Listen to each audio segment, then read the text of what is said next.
Well, guys, what a disappointing loss. This is my post-game video for my Boston Celtics playing the Miami Heat in the Eastern Conference Finals. This is my post-game video for Game 1 from last night, and what a disappointing loss, man. Especially, I might have seen the worst performance I've ever seen the Celtics play, especially in that third quarter. It just we just we just pretty much just was looking out like idiots out there. We didn't know what we were doing. Hey, we played a great first half, but the second half gotta give props where it's due for the Miami Heat. They showed up in the second half. That third period, their defense showed up, and we just struggled. We only scored 14 points in the third quarter alone, and it's embarrassing, man.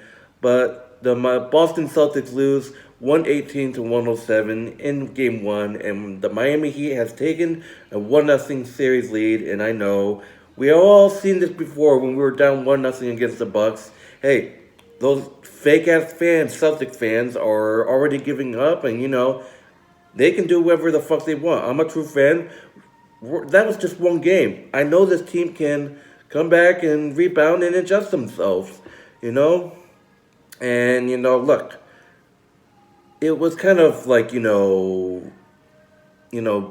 of makes sense that we didn't have, Marcus Smart. Marcus Smart was out, and I didn't expect this. Al Horford was out with, I don't know, it was like a protocol, whatever. I don't know what the extent is. It was like some sort of protocol or something, or COVID protocol. I have no idea.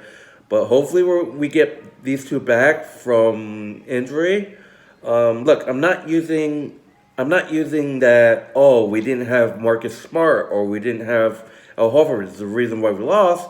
This Celtics team was just playing great in the first half. We could have beaten this Heat team. It's just this team collapsed in the third quarter. I'm not using the we didn't have Marcus Smart and Al Horford excuse, because this team was doing fine without them in the first half. The first half, the Boston Celtics came out flying earlier in the first quarter, and then the second quarter came. Miami stormed right back. The Boston Celtics played a really good first couple of minutes of the first quarter, first couple of minutes of the first of the game. Grant Williams, the guy that had been so great in the Game 7 against the Bucks, came out flying. He hit he hit a three-pointer to start the game. Robert Williams the third. Oh my God, this guy, 18 points. This is what happens when you got a healthy Robert Williams the third. There was a time that Derek White couldn't get a shot on. Robert Williams got the rebound and he put it back up. There's a time Jaylen Brown threw an amazing alley-oop to Robert Williams. Robert Williams, 18 points. He showed up in this game. And then imagine if we had Smart and Al Horford, the team's complete. But Jason Tatum had 29 points. He was only 2 for 9 in three-pointers. Not the best. He struggled a little bit in three-pointers, but the field goals, man, he did pretty good. He was getting tough shots. So many tough shots by Jason Tatum. He was 44 minutes on the floor. He was 10 and 21 field goals. He was 2 and 9 in threes, and he was 7 and 9 at the free throw line. And he had 8 rebounds. Jaylen Brown had 10. Robert Williams had 9. The rebounding was really important. Grant Williams only had 7 points. He was 2 and 2 at the free throw line. He was 1 and 2 at threes. The only three he shot was actually the first points of the game. We had a nice little run. He was 2 and 5 at field goals. That's just that. But overall, this team played pretty well. Derek White had a 3. Jaylen Brown had 24 points. He was 7 and 17 in field goals. He was 4 and 8 in threes. 6 and 10 at the free throw line. He had 10 rebounds. And surprisingly, we did pretty well. We did pretty well in the paint. Looking at other stats, Peyton Pritchard, man, 18 points. This kid showed up, 30 minutes on the floor. He was 6 and 16 in field goals, and he was 4 and 11 in three-pointers, and he was 2 and 2 in free throws. 18 points. Peyton Pritchard was doing what he can with the three-pointers. Peyton Pritchard had a nice, I think it was a tip in, whatever. Obviously, without Horford, right? Daniel Tice came in, 8 points. He was 4 and 5 in field goals. He had 0 attempts at threes. That's good because I was talking about this guy can't shoot threes for shit. I mean, at least he shot a three in his past game. But Daniel Tice, you got to get down low, man. But he had 8 points. And then they put out a bench player since we didn't have Al Horford and Marcus Smart. We put in Aaron Nesmith. 11 minutes on the floor. He was 0 and 8 in field goals, 0 and 3 in three-pointers. He didn't go to the free throw line. But this guy had an unbelievable block. The blocks by this guy was amazing. He literally had 3 block shots. He had 3 blocks. One of them was sensational. It was a little of a two-on-one, and then he just came out of nowhere and denied.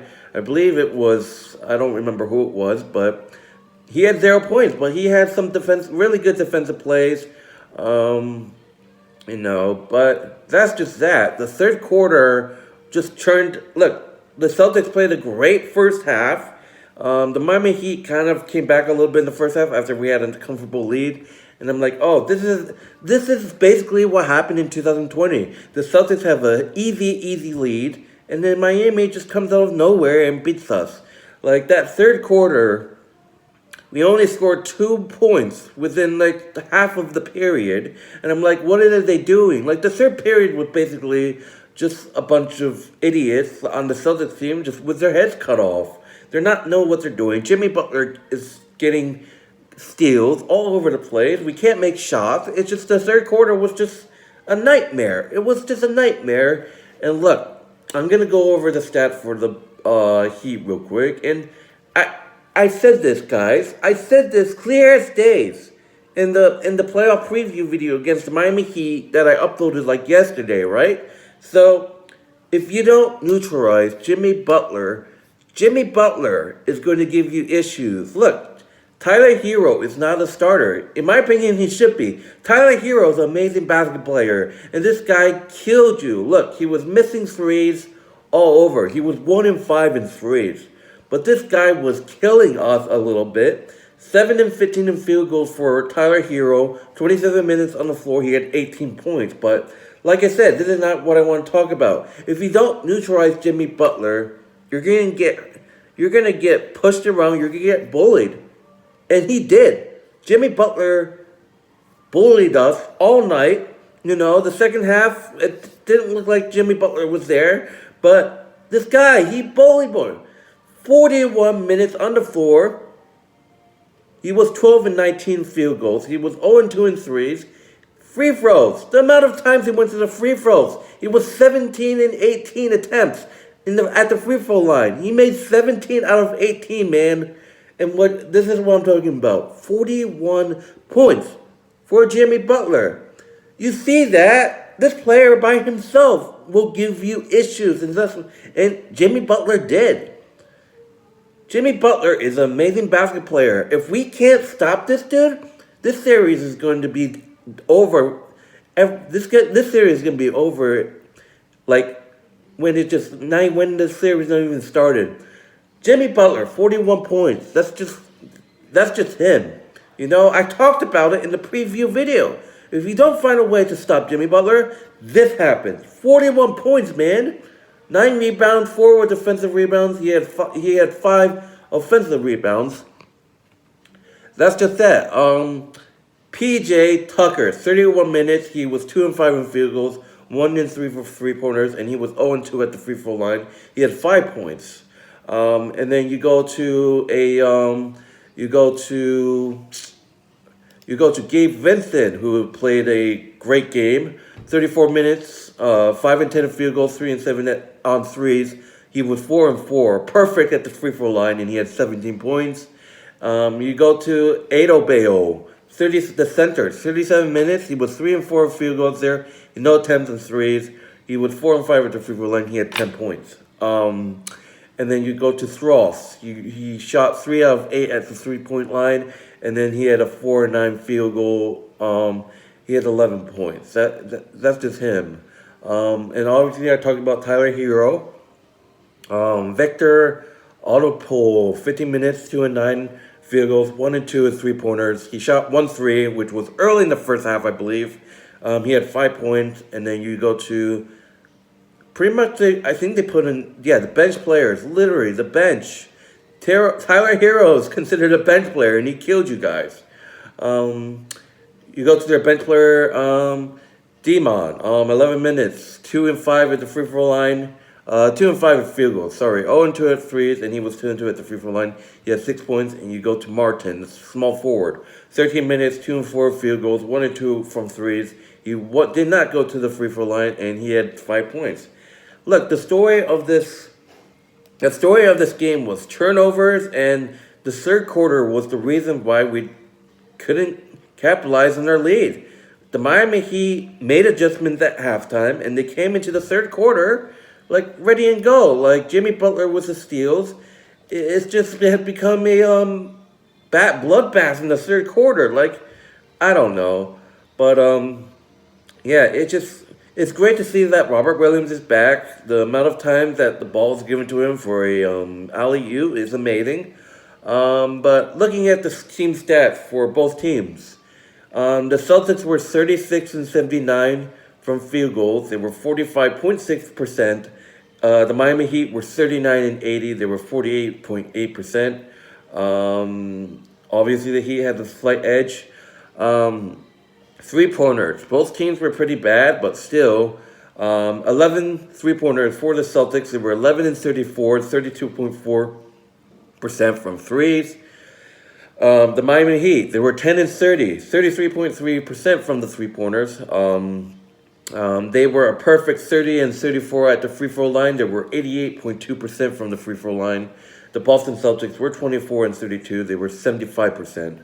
Total rebounds, it was pretty even. The rebounding was pretty even. 39 total rebounds for the Miami Heat, 38 for my Boston Celtics.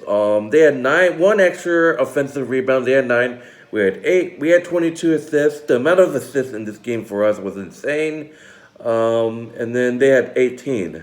They had 12 blocked shots. Most of them probably was in the second half. And we had 8. I want to talk about how awesome Aaron Nesmith's block was. Jason Tatum blocked Jimmy Butler in the first half at one point.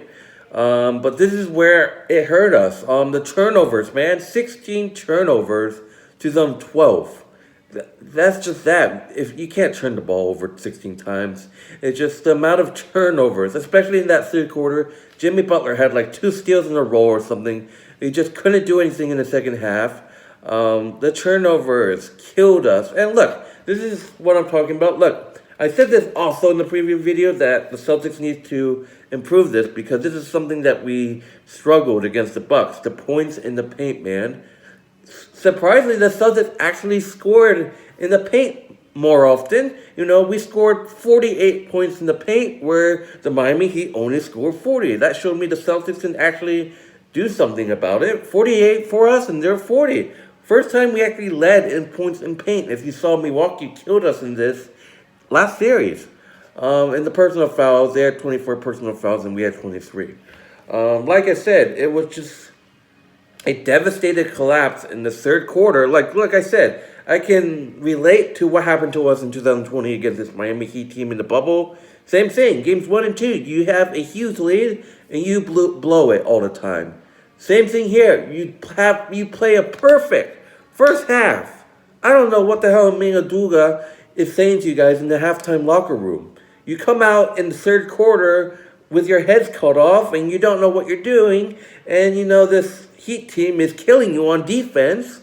And what you know, you're blowing a lead and then they destroy you. Fourth quarter, look, it's great that, you know, the fourth quarter, the Celtics kind of had to come back a little bit. They were down by like a bunch. They cut the lead to like at least at 9 points at one point. And I'm like, okay, where was this in the third quarter? You could have came back in the third quarter, but like, isn't it a little too late to try to get a comeback early, maybe late in the fourth quarter? And then like, we cut the lead to like maybe 9, and then, you know, it's a pretty close game, you know? And I'm like thinking, okay, we got something. But we collapsed, man. That's just that. And for some odd reason, we just can't keep a lead on these guys. And look, I know Celtics fans are gonna say, "Oh, we're finished." It's just one game. I'm a Celtics fan until I die. I'm a Celtics fan until I die, and the series will be over until it's over. Series is not over. Game 2 is Thursday night, I believe. Thursday night, and Thursday night is Game 2 in Miami. This Boston Celtics team needs to redeem themselves. I don't know if Al Horford and Marcus Smart will return. Many Celtics fans are making excuses that's the reason why we lost, but I don't think so. Look. I'm not making that excuse because, look, this Celtics team had this game in the first half. You know? But all these guys played unbelievable basketball game. It's just that third quarter, they got on their head. They just got too lazy and picky. They just can't do that, man. And we gotta win game 2. If we do, this will be the first time we'll be down 2-0 in the series. We already swept Brooklyn. We were down 1-0 against the Bucks, and then we won game 2 in their house. That's what we need to do here. Look, being down 2-0 is just really, really difficult in my opinion. I mean, if we were down 2-0, we'd have to win both home games in Boston. Win this game in Miami in game 2, and you could win both home games in Boston. That would be huge, and you can probably wrap it up in 5. Miami, if you do that, you have a 3-1 series lead. Win these next 3, that's what I expect. If we steal one in Miami, that would be huge, guys. Right? Win one in Miami, and then you have a chance of winning both of your home games. And you have a 3-1 lead. One more win, and you go to the NBA Finals. That's basically what the Celtics need to take. They need to win Game 2. If we lose Game 2, all right, we still have a chance, but still, you lose one of those home games, you're pretty much screwed. That's basically what it is. But still, I love what these guys did to poison the pace. It's just the turnovers killed us. We got to avoid turnovers and the penalties, man. It's just unbelievable, man. That third quarter, man. Fix that third quarter. Don't do the same mistake. Game 2, Thursday night. That third quarter. Don't do the same thing. Play good defense. We have to find a way to stop Tyler Hero and Jimmy Butler. That's just this. 41 points, man. That explains that, right?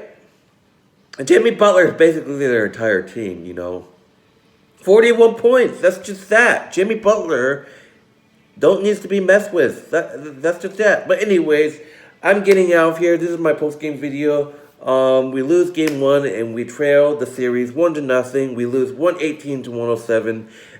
Game 2 is in Miami Thursday night as my Celtics look to tie the series, obviously, due to match. But anyways, I'm not going to talk too much. I'm Bruin Steele. Thank you guys for watching this post-game video. I hope you guys enjoyed this post-game video, and go Celtics, baby.